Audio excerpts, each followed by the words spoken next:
దేవుడేమైనా అన్యాయస్తుడా? మాటిచ్చి మాట తప్పటానికి కాదు. దేవుడు అన్యాయస్తుడు కాదు. దేవుడు మాట తప్పినవాడు కాదు. దేవుడు మోసము చేసేవాడు కాదు. మాటిచ్చాడా అనంటే ఆయన మాట అక్షరములా నెరవేర్చే దేవుడై ఉన్నాడు. మరి ఎప్పుడు నన్ను ఆశీర్వదించేది, మరి ఎప్పుడు నన్ను దీవించేది అనంటే నీవు ఆయన మాట విన్నప్పుడు. స్తోత్రం కలుగునుగాక. ఆయన బిడగా నీవు ఉన్నావు. ఆయన కట్టడలలో, ఆయన మార్గములలో నీవు నిలిచి నీ ఆత్మీయ జీవితాన్ని, నీ కుటుంబాన్ని నడిపించుకున్నప్పుడు, నీవు ఆయన మార్గములో నుండి తొలగిపోతే ఆయన ఆశీర్వాదం పొందుకోలేవు.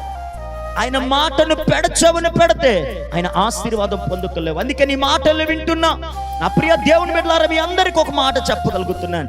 దేవుని మాట ఏ ఇంటిలోనైతే ఉంటుందో ఆ ఇంటిలో దేవుని ఆశీర్వాదం ఉంటుంది. దేవుని మాట ఏ ఇంటిలోనైతే దేవుడు ఉంటాడో ఆ ఇంటిలో సమాధానం ఉంటుంది.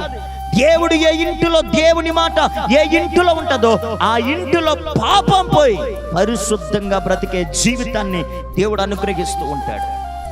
అందుకే నీ పూట నేను చెప్పగలుగుతున్న మాట ఏంటంటే, మనము దేవుని మాట వినాలి. దేవుని మాటకు మనం విధేయత కలిగి బ్రతకాలి. దేవుని మాటకు మనము ఆయన మాటను అంగీకరించగలిగిన వారుగా మనం ఉండినప్పుడు దేవుడు మనల్ని ఏం చేయబోతున్నాడు చెప్పండి? ఆశీర్వదించబోతున్నాడు. దేవుని చేత ఆశీర్వదించబడిన వ్యక్తి ఏమవ్వబోతున్నాడు చెప్పండి? గొప్పవాడు అవ్వబోతున్నాడు.